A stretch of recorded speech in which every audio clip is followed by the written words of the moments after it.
신과 철학자 서경덕, 허균과 기생 매창, 퇴계 이황과 기생 두향, 신분을 뛰어넘어 사랑을 나눈 사람들입니다.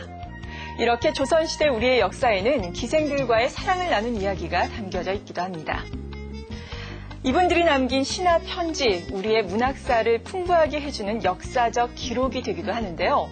하지만 오늘날 이 기생이라는 말은 조금은 부정적이고 입에 올리기 꺼려지는 단어가 되어 있습니다.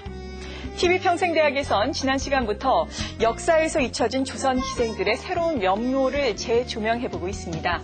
오늘 이 시간 역시 중앙대학교 교양학부의 신현규 교수 모시고 역사 속에 묻혀져 있는 기생들의 새로운 면모를 찾아보겠습니다. 교수님, 이 자리에 모셔봅니다.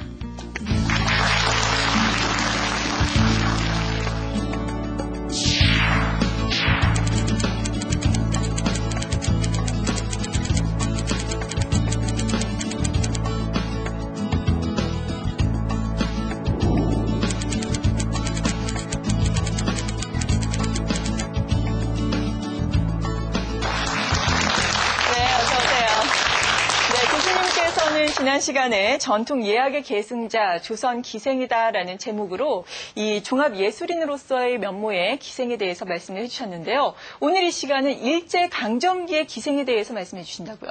예, 일제강점기 때 기생의 모습을 건본기생 중심으로 설명을 드리고자 합니다. 특히 일제강점기 때 그 시대에 타협하지 않고 독립운동을 했던 기생분들의 보여주고 싶은 우리들의 그 모습을 기생을 통해서 말씀드리고자 합니다. 네, 사실 오늘날 우리가 가지고 있는 기생들에 대한 오해와 편견의 씨앗이 일본 제국주의에 의해서 뿌려졌다고 하는데요. 자세한 내용 지금부터 들어보시겠습니다. 예, 두 번째 시간으로요. 일제강점기의 기생 중심으로 설명을 드리고자 합니다. 일제강점기는 사실상 우리 역사상 가장 어떻게 보면 역사가 단절된 시기라고 생각할 수 있습니다. 일제강점기를 통해서, 사실 우리의 전통 문화들이 많이, 문제가 되고 또 그것이 단절이 된 모습들이 그 하나의 대표적으로 기생을 하나 예를 들어서 설명드릴 수 있을 것 같습니다. 당시 우리 조선의 그 상황은요, 여러분들 다 아시겠지만, 당시에 대한제국이라고 해서 고종 황제 또 그 이후에 순종, 그리고 바로 한일합방이 이루어졌었습니다. 지금은 한일합방이 이제 올해로 한 100주년, 100년이 됐는데요.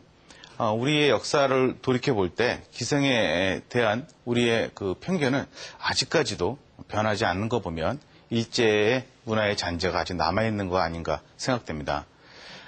조선시대의 우리 기생이라고 하면요. 칠판 하나 써서 설명을 드리고 싶은 게 하나, 바로 이 관기에 대한 문제를 설명하고자 합니다. 관기는요, 국가에서 관리하는 기생을 이야기합니다. 조선시대의 선상기라고 해서 이제 지방의 그 교방에서 길러낸 기생분들을 국가의 행사가 있을 때 이게 차출을 해갑니다. 그때 이제 그분들이 모여서 궁중에 행사가 있으면 이제 같이 동원됐던 관기분들이 일제강점기를 통해서 이제 대한제국 황실이 이제 말하자면 일본에 의해서 병탄이 되면서 이분들이 결국 해고가 됐다는 거죠. 이제 더 이상 갈 데가 없고, 갑오경장이 있을 때의 노비해방과 기생분들의 해방은 별개의 문제입니다. 노비해방은 당시에 갑오경장 때 그 왕의 명령으로, 황제의 명령으로 됐지만, 사실은 이 기생분들은 그때까지만 해도 아직 궁중에 행사가 있었고 국가에서 관리가 가능했던 겁니다. 관기분들이 이제 나중에 조선이 망한 후에 이분들이 할 수 있는 일은 사실 아무것도 없었습니다. 이분들이 할 수 있는 건 결국은 이분들이 가지고 있던 기능은 바로 그 예와 악을 했던 이 부분을 가지고 생활할 수밖에 없었던 거죠. 이것이 결국 이 관기분들이 가지고 있던 유일한 자신의 재주였고 남한테 보여줄 수 있었던 하나의 그 기능이었습니다. 그래서 이분들이 결국은 이제 살아남을 길이 막막했을 때 이때 이제 절묘하게 문제가 됐던 게 뭐였냐면 바로 요리집이라는 것이 이제 우리나라에 처음 탄생하게 됩니다. 이 요리집이라는 개념은 사실 우리가 명월간이라는 요리집을 설명해야 이것이 이야기가 됩니다. 이 명월간이라는 건 청풍명월이라는 말의 약자입니다. 그거의 명월인데요. 우리나라 최초의 음식점입니다. 한식 음식점이었고요. 1903년에 안순환이라는 사람에 의해서 이제 만들어진 음식점인데, 제가 볼 때는 이 명월간은 최초의 우리나라 음식 프랜차이즈 집이라고 생각합니다. 왜 그러냐면 명월간의 지점들과 지방의 나름대로 상호명들이 많이 써갖고 워낙 명월간이란 간판을 해야 영업이 될 정도로 유명했던 곳이고요. 이 명월간의 상호, 이 명칭 하나가 당시에 어마어마한 가격으로 거래가 될 정도로 브랜드도 키웠던, 우리가 잘 알려지지 못한 사실입니다.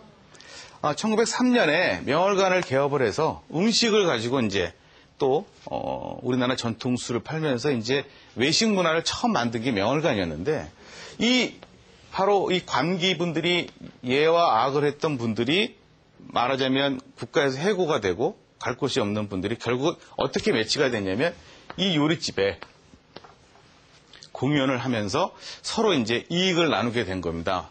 어떤 모양이 되어버리면 이렇게 된 겁니다.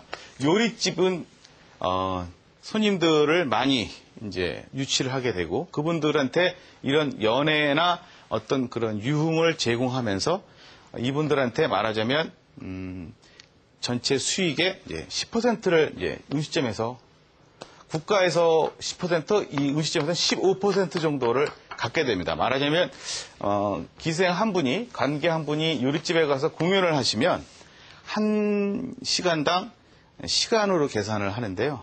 그 당시 일원 한 50전 정도를 받게 된답니다. 그럼 그 중에 10%는 이제 조선 총독부, 그러니까 일제의 세금으로 가고요. 15%는 이 요리집에 가는 겁니다. 그러니까 요리집 입장에서 볼 때는 아무 손해가 되질 않고요. 근데 이거에 이제 혼동하시는 것 중에 하나가 명월간 기생, 잘못된 표현입니다. 명월간이라는 데는 요리집이고요. 이 기생분들은 이제 건번이라는 걸 만들게 되는데, 이건 역사적으로 좀 짚고 넘어가야 될 부분이 있습니다. 자, 처음에 관기분들이 해고가 돼서 요리집에 나오다 보니까 위기질서라는 게 없어요. 관리자가 없다 보니까 사람들이 중구난방으로 연락을 하고 이쪽에서 말하자면 서로 쟁탈전이라고 그럴까요? 유명한 분들을 창을 뚫고 싶은데 왜 우리한테는 연락이 안 되느냐, 뭐 이런 식으로죠. 그러다 보니까 이분들이 이렇게 해서 안 되겠다 그래서 조합